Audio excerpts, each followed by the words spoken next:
皆さん、こんにちは。好奇心 TV です。今回の動画は、今世界中の資産家たちに激震が走っている金融危機について触れてみたいと思いますが、私は金融のプロではありませんので、そこにはあまり深くは触れません。私の興味は自分や家族を守るために何をすればよいかということです。今の世の中はどんなに頑張って働いても生活が楽になるどころか苦しくなる一方という状態になっています。グローバリストたちや世界の覇権を取ろうとしている一部の者たちが起こした戦争によって、多くの何の罪もない国民の人生が破壊されています。それらの輩は安全な場所からコース料理を食べながら指示を出しているわけです。考えれば考えるほどやるせない気持ちになるわけですが、それよりも間もなく始まる地獄のような状態を迎えるためのマインド設定をする必要があると感じて動画を作成しました。この動画を最後まで見ることで、1、あの大手銀行の破綻の影響はあるのか。2、日本においてどんな影響が出てくるのか。3、どうやって生き延びればよいかについて理解ができると思います。このチャンネルのご視聴者様からのコメントで多いのが、自分の周りに食料備蓄の必要性、食料危機について話しても相手にされないというものです。今回の話もおそらく同様の反応をすると思います。そのような方々と関わっている時間はあまりないと思いますが、問題の深刻さはその話が通じない相手というのが家族だったりすることではないでしょうか。人によっては食料備蓄をするにも家族の同意がないと予算も立てられないという状況にあると思います。これは世の中のからくりに気づいた人にしかわからないジレンマということになるのかもしれませんが、それぞれに与えられた試練なのかもしれません。めげずに信念を貫いていきましょう。このチャンネルでは、自分や家族の身を守るためにできることや、日本人がこれ以上騙されることがないようにするための情報を発信しています。チャンネル登録がお済みでない方はぜひチャンネル登録をお願いします。そしてこの動画に共感できましたら拡散の協力をお願いします。さて、この2023年というのは本当に次から次へと多くの試練が起きていますが、まだまだ本番はこれからだと思われます。最悪なのは食料危機によって多くの人が飢え、食料を奪い合い、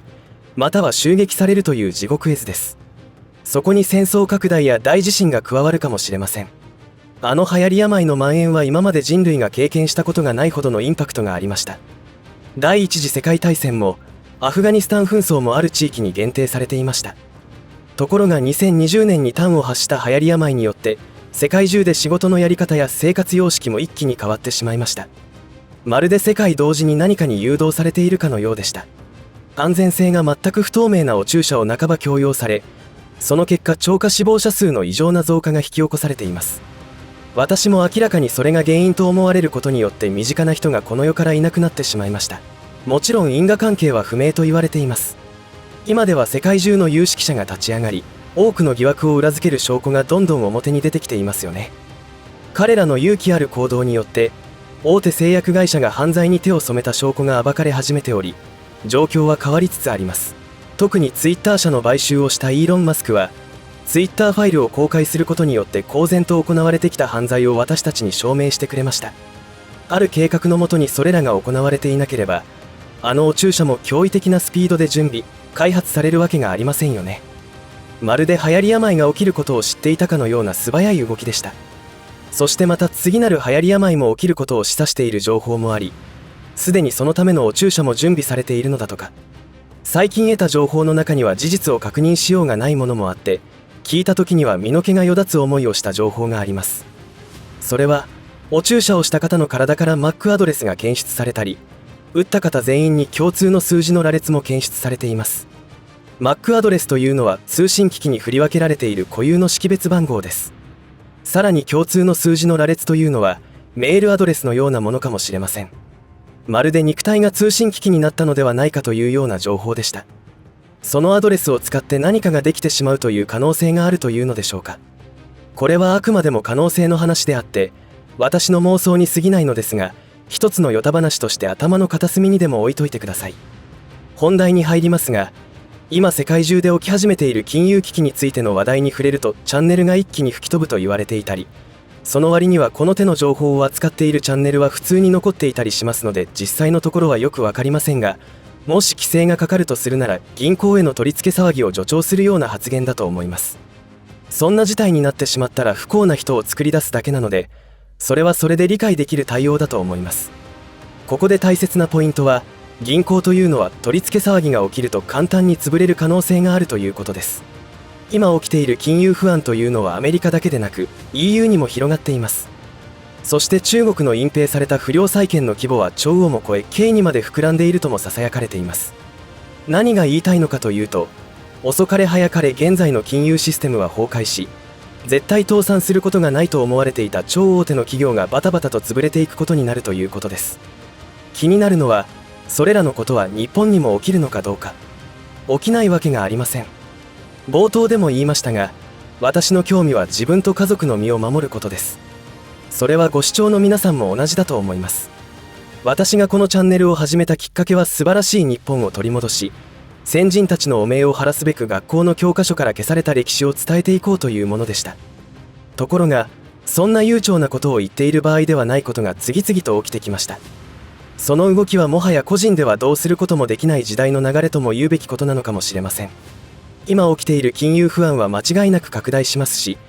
流行り病は今後もいくつか発生してくることでしょう。もはや金融危機が起きる起きないの議論は不要だと思いますので、ここで大惨事になるまでの段階を確認しておこうと思います。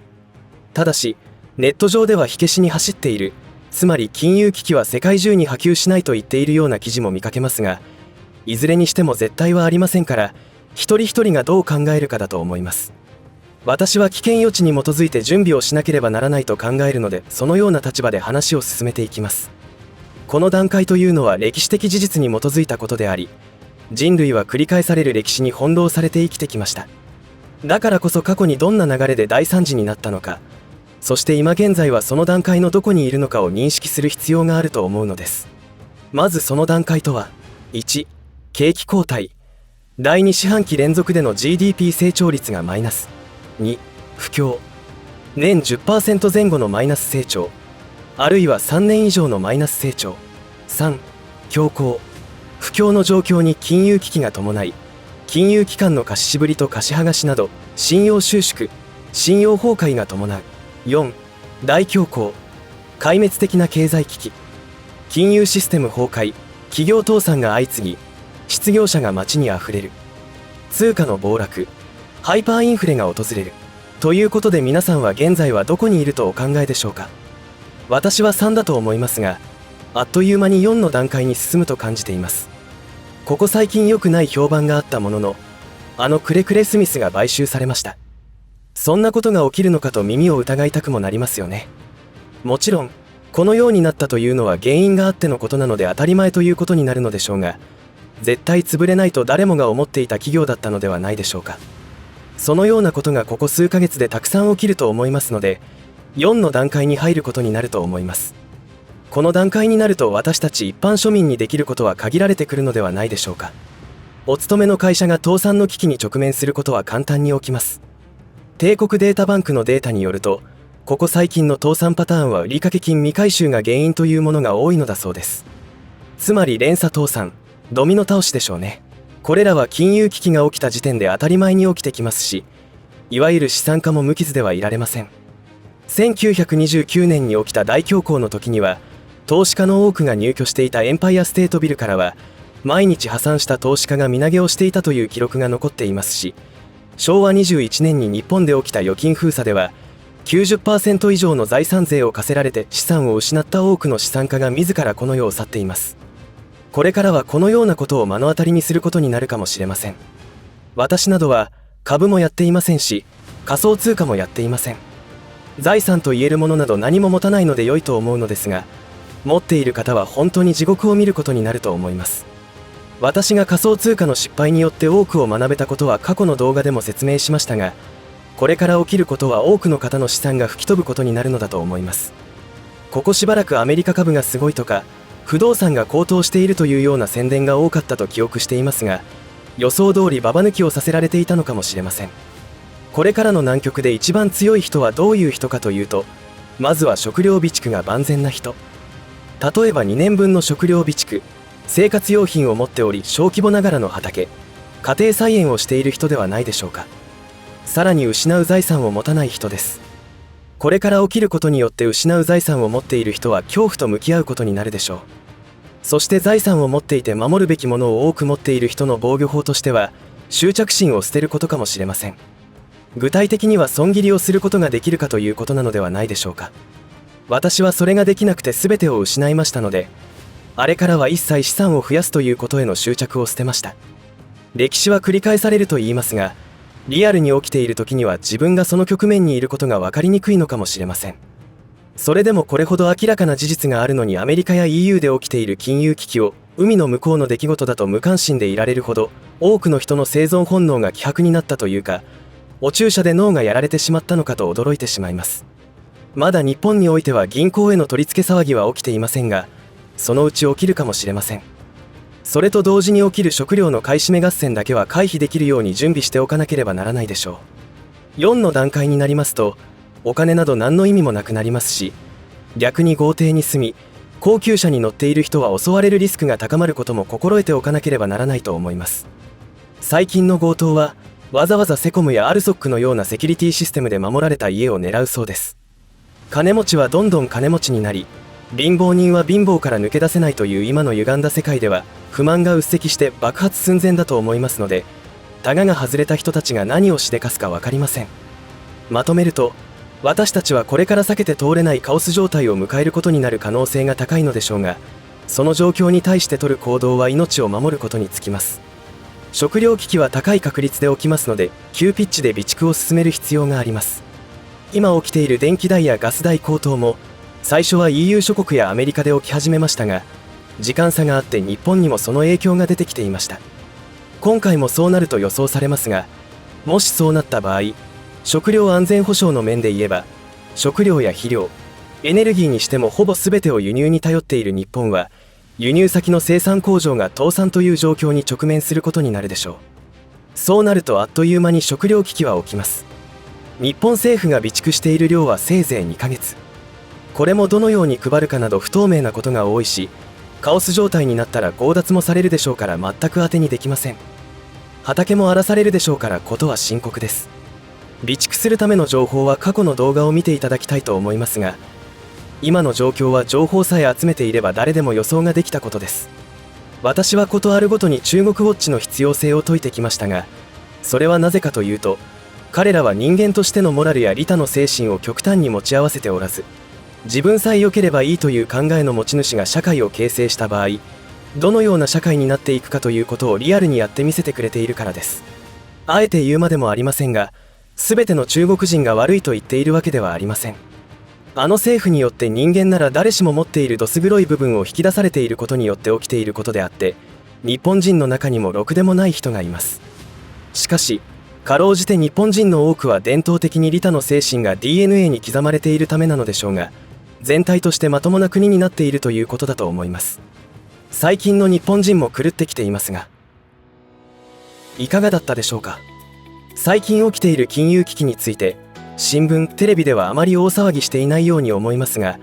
これはパニックによって大惨事が引き起こされてしまうからだと思います。しかし、ことは間違いなく最悪の状況に向かって進んでいます。もはや誰もこの状況を止められないでしょうし、これも計画の一部であると思われます。恐怖の中で人を支配することは簡単ですし、それを狙ってのことだと思います。本当に信じられないことを考えるものです。今回の動画では規制に引っかからないように言葉を選びながらお伝えしたので、少しインパクトに欠ける部分があったかもしれませんが、正直私は緊張感に襲われています。起きてほしくないと思っていたことが起きてしまうことに対してです。間もなくあらゆるものの値上げが実施されますが、そんなものは可愛いと思えるくらいの波が迫っていますので、静かに備蓄のピッチを早めてください。株は処分した方がいいのかとか、仮想通貨はどうなるかなどの疑問は多いと思いますが、こういう時は逃げ遅れた人が割を食うと相場は決まっています。お金の価値はどんどんなくなっていく方向ですので、生き残るために必要な物資に変えてしまった方が賢いと思います。しかし、私は専門家でもありませんので、それぞれが考えて感じたままに行動してください。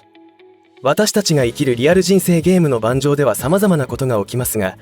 テーマは人としてどう生きるかを問われているのだと思います。自分さえ良ければ良いと考える人が多いことの結果が今の状況だと思っています。そんなことを今更言っても仕方のないところまで来てしまっていますが、これで世界が終わるわけではありません。膿を出して新たなステージに向かうために必要なことなのだと信じています。そして備えなき者は残念ながらゲームオーバーとなるでしょう。仮に考えたくもないことですが、それが自分の子供であっても一人の人間としての考えがあり選択があっての結果です。そんなことになったら胸が裂けるほど悲しいですが、受け止めなくてはならないと思っています。それは多くの方がお注射を受け入れる、受け入れないで感じたことなのではないでしょうか。生きてさえいればきっといいこともあると思います。共に生き延びましょう。以上で今回の話は終わりとしますが、皆さんの応援が次の動画作成の力になりますので、いいねボタン、チャンネル登録、通知設定をオンにしていただけると嬉しいです。また、よろしかったらこの動画のシェアをお願いいたします。最後までご視聴ありがとうございました。好奇心 TV でした。